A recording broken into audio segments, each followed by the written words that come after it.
sekarang kita beralih ke produk selanjutnya ya. Jadi setiap produk yang kita produksi itu disesuaikan dengan kebutuhan dan keinginan di lapangan ya. Nah, jadi kapal ini yang perlu mendapat perhatian khusus itu selalu lambung kapal ya. Kalau tadi kita sudah bahas mengenai sambungan antar papan, kemudian antara kulit lambung dengan gading ya, itu ada dua produk itu. Nah, sekarang lambung itu sendiri, jadi lambung kapal itu memang jadi perhatian utama gitu ya. Nah, lambung itu kalau bagian bawah ada yang namanya lunas atau tulang punggung ya, kemudian ada ke atas itu lambung, dan lambung itu terdiri dari dua bagian. Yang pertama lambung bagian bawah ya, yang kedua adalah lambung bagian atas ya. Kemudian lambung kapal itu ada sisi luar dan sisi dalam, di mana dua-duanya ini perlu mendapat perlakuan khusus juga ya, bagi lambung luar maupun lambung dalam. Oke, kita bahas lambung luar dulu ya. Jadi lambung itu karena terbuat dari kayu, dia itu posisinya ya, yang bagian bawah selalu terendam air.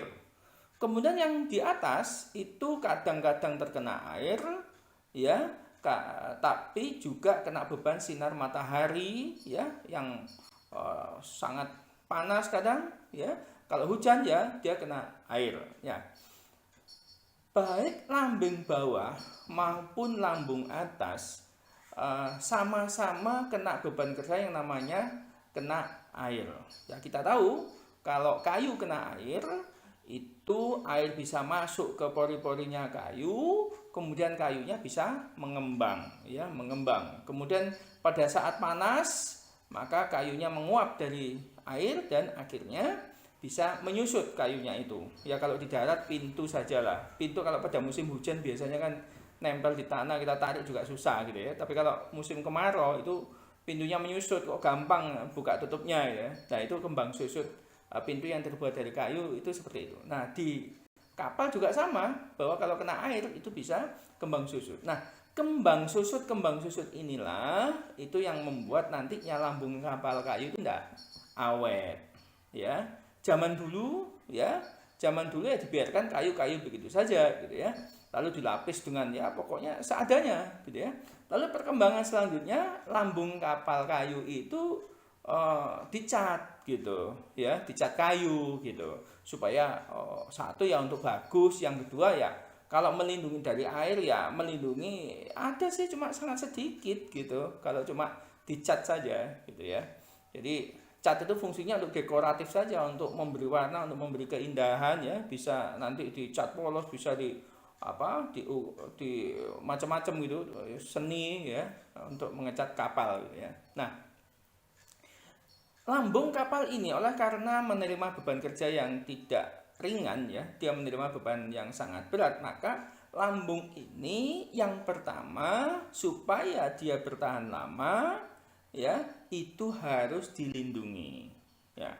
Bagaimana cara melindunginya? Lah, kita menciptakan sebuah produk untuk melindungi lambung kapal itu ya. Yang pertama, bahwa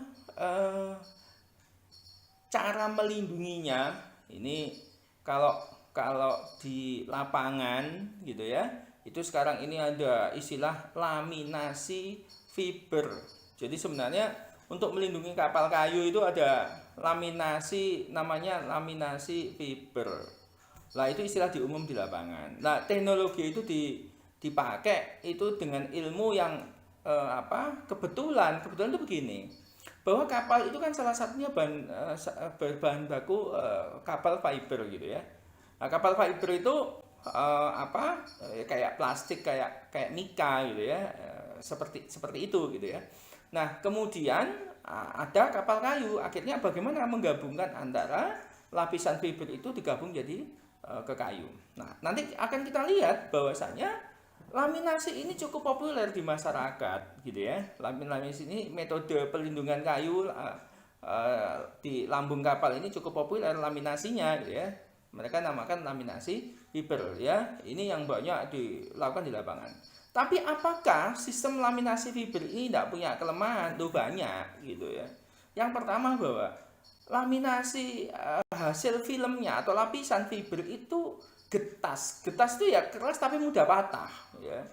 Yang kedua, laminasi yang demikian ini itu itu tidak bisa merekat kuat ke kayunya. Kalau nempel bisa. Oleh sebab itu biasanya laminasi ini dibantu dengan cara dipaku. Jadi setiap mungkin 20 sampai 30 cm dipaku, pakunya paku baja gitu ya. Yang katanya sih tidak mudah berkarat, tapi kenyataannya juga mudah berkarat ya. Dan paku-paku itu setelah ada karat dan sebagainya, air masih bisa masuk lagi. Jadi kelemahannya yang pertama dia cracking atau dia getas atau dia mudah patah ya, walaupun dia keras ya. Yang kedua dia tidak merekat kuat gitu ya. Tapi itu tetap dipakai di lapangan. Nah, metode itu laminasi, terutama untuk kapal-kapal besar itu biasanya perlindungan lambung kapal menggunakan sistem laminasi.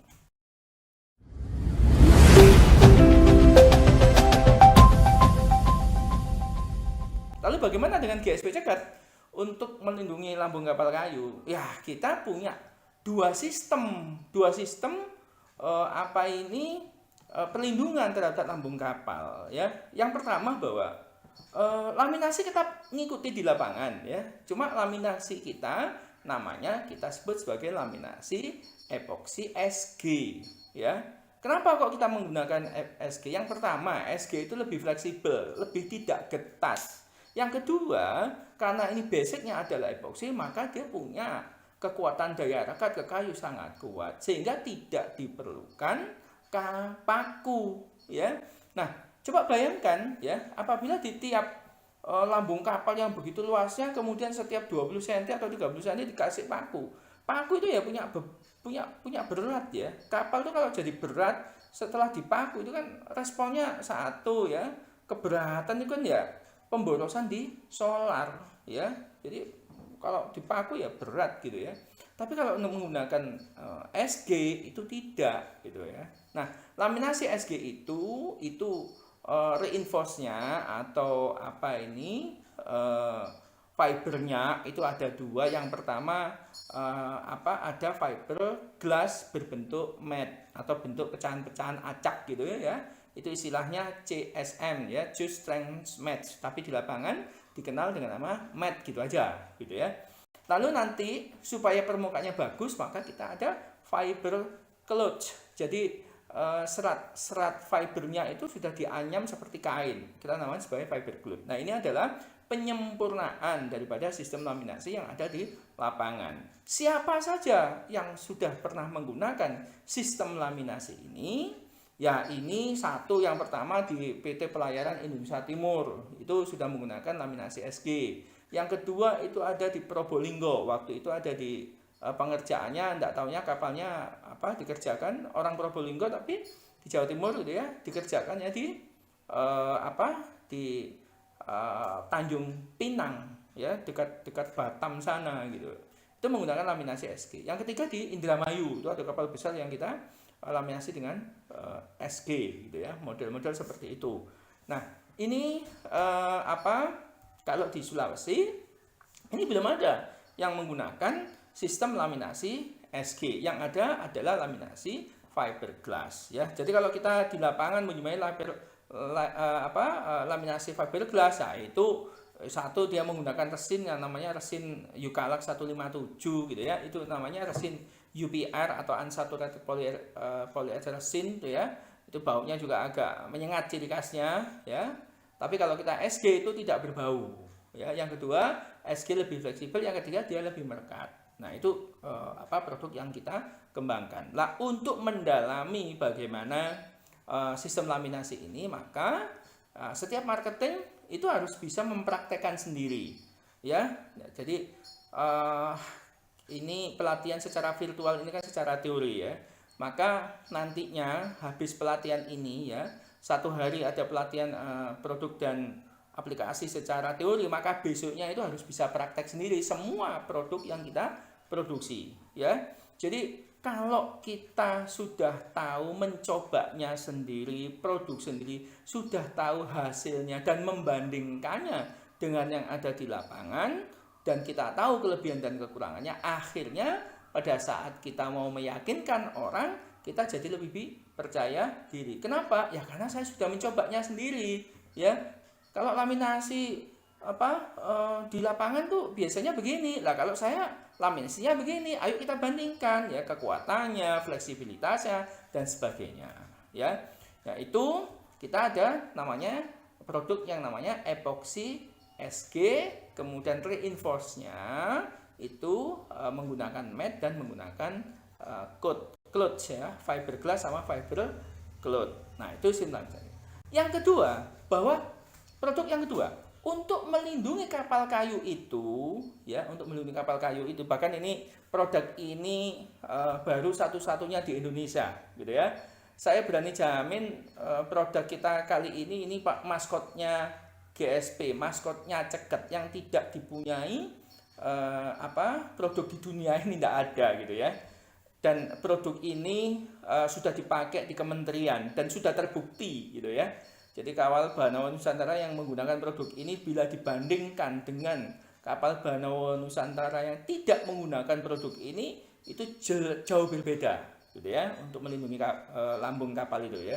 Nah, produk ini adalah pelapis yang kita kembangkan sendiri, yang saat ini di suatu daerah tertentu ya di Jawa Timur, terutama di Lamongan, produk ini jadi minded sekali, jadi fanatik sekali. Ya, orang kapal-kapal di sana ini enggak kapal kecil loh, ini kapal menengah yang besar loh ya. Dia kalau belum dilapisi dengan produk kita yang satu ini, dia itu katanya bukan kapal, gitu ya. Apa itu produk kita? Namanya Epofil. Ya, produk kita Epofil ya. Nah, Epofil itu cara menggunakannya juga mudah, harganya ya murah, gitu ya. Sangat mudah, wong itu A sama B dicampur kemudian dipelamirkan seperti orang melamir tembok gitu aja ya. Jadi kalau misalnya kita itu cat tembok, sebelum dicat kan dipelamir. Lah, melamirnya ini ya, pelamir khusus kapal namanya Epofil. Dan produk ini yang sekarang ini laku keras ya. Begitu ada Epofil, maka sistem perlindungan lambung kapal itu biasanya menyingkir sudah. Yang lain tuh cara-cara yang lain sudah disingkirkan ya sama orang-orang kapal itu. Karena melihat produk ini sangat bagus ya. Dan ini sosialisasi produk ini sudah mulai masif di 5 tempat ya. Ya kalau pertama kali ya di Jawa Timur. Jawa Timur sudah minded sekali, sudah familiar sekali ya. Bahkan mereka kalau hukumnya wajib pakai Epofil itu, seluruh kapal hukumnya wajib pakai Epofil itu mereka itu. Kalau dipakai Epofil namanya bukan kapal katanya mereka gitu ya. Kenapa? Ya karena produk ini sudah terbukti ya, mulai tahun berapa itu? Tahun 2013, 7 tahun ya, 7-8 tahun yang lalu itu sudah dipakai dan sampai sekarang ya, itu hasil kapalnya bagus sekali gitu ya. Makanya itu sistem pelapisan lambung kapal perlindungan yang kita kembangkan sekarang ini namanya Epofil. Jadi di dalam melindungi lambung kapal ada dua sistem. Yang pertama adalah laminasi SG. Laminasi SG itu kita keluarkan hanya karena kita perlu adaptasi dengan sistem laminasi resin yang ada di lapangan. Yang kedua, kita untuk melindungi lambung kapal itu kita Epofil, kita dempul, kita pelamir khusus kapal ya menggunakan Epofil. Nah, oleh sebab itu setiap marketing nanti itu harus bisa melamirkan Epofil di permukaan kayu. Jadi tahu ya nanti, begini ya. Pertama Epofil ini komponen A-nya agak encer, komponen B-nya agak encer. Begitu dicampur dia menjadi pasta. Pastanya begitu dipelamirkan kok bisa licin, kok bisa langsung halus ya. Enak sekali ya. Tukang-tukang itu senang sekali pada saat dia menggunakan Epofil itu, gitu ya. Jadi ini produk untuk pelapisan kapal kita ada 2 sistem. Yang pertama adalah laminasi SG, yang kedua adalah pelapisan Epofil atau pelamir khusus kapal.